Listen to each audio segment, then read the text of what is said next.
votre cash, vos décisions. Bienvenue au podcast Finance 360 avec Alex Demers. Combien faut-il gagner aujourd'hui au Québec pour pouvoir réellement dire qu'on est riche? Est-ce que c'est encore 100 000 par année ou est-ce que c'est rendu 150, 200 000? Ou est-ce qu'avec le prix des maisons, de l'épicerie et de pratiquement tout ce qu'on achète, il faut maintenant gagner 500 000 par année pour commencer à se considérer comme riche? Et je trouve la question intéressante parce qu'on entend de plus en plus souvent que 100 000 par année, ce n'est plus tant d'argent que ça. Et je comprends très bien d'où vient cette impression-là. Il y a une dizaine d'années, gagner 100 000 par année, il y avait encore une espèce de statut particulier derrière ça. C'était le fameux salaire à 6 chiffres. C'était le niveau de revenu qu'on associait spontanément à quelqu'un qui avait vraiment réussi financièrement. Encore une fois, en 2026, quand on regarde le coût d'une hypothèque, les voitures, l'épicerie, les assurances, les taxes municipales puis tout le reste, 100 000 $ par année, ça peut donner l'impression d'être beaucoup moins impressionnant que dans le temps. Donc, dans l'épisode d'aujourd'hui, je vais essayer de répondre le plus concrètement possible à combien faut-il gagner pour être considéré comme riche au Québec. Et pour commencer, je pense que c'est important de regarder combien gagne le Québécois typique. Donc pour les travailleurs âgés de 25 à 64 ans, le revenu d'emploi médian au Québec est autour de 59 000 $. Ça, c'était en 2024, selon l'Institut de la statistique du Québec. Et si on considère 2000 heures de travail par année, soit 50 semaines de 40 heures, ça donne un salaire de 29,50 $. Donc si on remet ça en perspective, en partant, si le revenu médian est de 59 000, ça veut dire que la moitié des travailleurs de 25 à 64 ans, ben ils font moins que ça. La médiane, c'est direct dans le milieu. C'est pas la même chose que la moyenne. La moyenne, t'additionnes tous les revenus, puis tu divises par le nombre de personnes, puis ça donne la moyenne. La médiane, c'est vraiment ce qui est dans le milieu. Et je voulais commencer avec ce chiffre-là parce que la perception au niveau des revenus, ça peut facilement être déformé, là, parce que si votre entourage, c'est composé de monde qui sont des professionnels, des gens qui travaillent en finance ou des propriétaires d'entreprises qui ont bien réussi, vous pouvez rapidement commencer à penser que 100 000 $ par année, c'est un salaire qui est comme normal. Même chose avec les réseaux sociaux. Tu sais, les personnes qui parlent le plus de leur argent, c'est rarement celles qui font 40-45 000 par année. Sur TikTok, Instagram ou YouTube, on voit beaucoup plus le courtier qui dit qu'il a fait 300 000 cette année, l'entrepreneur qui monte son chiffre d'affaires puis qui explique que lui, il réussit à investir 3 000 $ par mois. À force de voir ça, on peut avoir l'impression qu'un salaire de 100 000 $, c'est presque devenu le minimum pour avoir réussi. Pourtant, au niveau des statistiques, on n'est pas là pantoute, là. Au fait, si vous gagnez 100 000 par année, vous gagnez plus que 87 % des Québécois qui ont déclaré leurs revenus. Autrement dit, au Québec, il y a juste 13 % du monde qui déclare 100 000 $ et plus. Donc, rendu à 150 000, c'est là que vous êtes approximativement dans le top 5 % et quelque part entre 250 et 300 000, on arrive dans le fameux territoire du 1 %. Donc, au Québec, pour faire partie du 1 %, tu es dans le coin de 280-300 000 par année. Donc, on s'entend, là, on parle de revenus qui sont très élevés. Tout ça pour dire que quand on dit que quelqu'un qui gagne 100 000 par année, cette personne-là n'est pas riche, ben, il faut quand même remettre ça en contexte, là. Il y a une énorme différence entre dire que 100 000 $, ça n'achète plus le même niveau de vie qu'avant, versus de dire que 100 000 $, c'est devenu un revenu banal. Tu sais, 50 $ de l'heure, c'est quand même 70 % plus élevé que le revenu médian. Et la principale raison pour laquelle il y a autant de gens qui font pas loin de 100 000, mais qui se sentent quand même très loin d'être riches, c'est dû à la forte inflation des dernières années. C'est entre 2020 et 2025, l'IPC, c'est-à-dire l'indice des prix à la consommation au Québec, ça a augmenté de 21,1 %. Donc, autrement dit, le niveau général des prix a monté de plus de 20 % en 5 ans. Et le pire là-dedans, c'est qu'il y a certaines dépenses essentielles qui ont monté encore plus rapidement que ça. On peut penser à l'alimentation qui a augmenté de 27,5 % en 5 ans. Et pour le logement, on parle d'une hausse d'un peu plus de 30 % sur la même période. Ce sont toutes des dépenses qu'on ne peut pas facilement éliminer de son budget, là. Vous pouvez décider de moins voyager ou de changer de téléphone moins souvent, d'aller moins souvent dans les restaurants, mais vous ne pouvez pas décider d'arrêter de vous loger ou d'arrêter de manger pendant quelques mois pour économiser de l'argent. Bref, le classique salaire à 6 chiffres, ça a clairement plus la même signification qu'une couple d'années. Quelqu'un qui gagnait 100 000 avant la pandémie et qui gagne encore aujourd'hui 100 000, ben, il a perdu une partie importante de son pouvoir d'achat. Et si on recule encore plus loin dans le le temps, la différence devient encore plus frappante. Là. Quelqu'un qui gagnait 100 000 au début des années 2000, on parlait d'un niveau de revenu qui permettait d'avoir un train de vie beaucoup plus élevé. Et un autre élément qu'il ne faut pas oublier, c'est que 100 000 $ en revenu brut, c'est loin d'être 100 000 $ en argent disponible pour dépenser. Comme vous le savez, il y a une partie importante qui part en impôts, en régime des rentes du Québec, en RQAP, en assurance emploi et dans toutes sortes d'autres retenues à la source. Là, par exemple, des cotisations à votre syndicat si vous êtes syndiqué. Au Québec, 100 000 piastres bruts, ça donne à peu près 69 000 en revenus disponibles, donc en revenus là, au niveau de ce que vous recevez dans votre compte de banque. Donc, je peux comprendre que quelqu'un qui gagne 100 000, il n'a pas le sentiment d'être très riche. Là. Et il y a aussi une grosse différence entre 100 000 pour une personne seule versus 100 000 pour une famille avec 2 enfants. Là.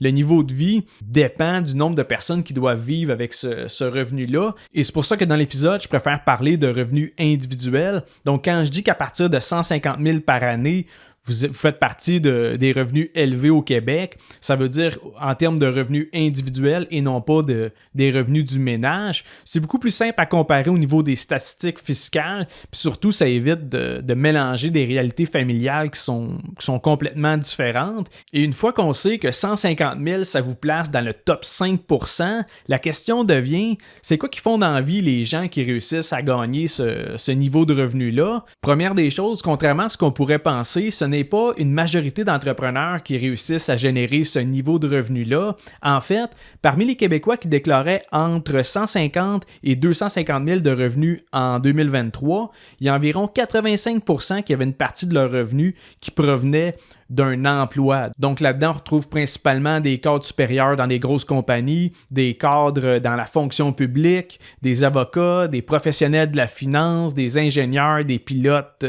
ou même des médecins qui sont salariés, là, pas des médecins qui opèrent avec une incorporation. Et c'est sûr que dans le range de 150 000 et plus par année, on va retrouver quelques entrepreneurs. Mais je veux quand même préciser quelque chose. Oui, se lancer en affaires, ça offre un potentiel de revenus qui peut être illimité. Par contre, les travailleurs autonomes qui font vraiment la palette, statistiquement, ça reste une minorité au Québec. Même si tu vois des influenceurs, des propriétaires d'entreprises, des courtiers immobiliers, des courtiers hypothécaires qui ont tout l'air à faire de la grosse argent, c'est pas le cas pour tout le monde. Et c'est clair que oui, il y a une petite gang là-dedans qui font la passe, mais sinon, la vaste majorité n'arrive pas à franchir le cap du 100 000 par année. Et encore là, mon objectif, c'est pas de vous décourager de démarrer une entreprise. Là. Au contraire, là, je veux dire, personnellement, c'est ça que j'ai fait. Là. C'est juste que, pour moi, honnêtement, c'était plus une question de liberté ou d'autonomie que l'idée de faire le plus d'argent possible. Tu sais, j'aurais préféré faire 75 000 à mon compte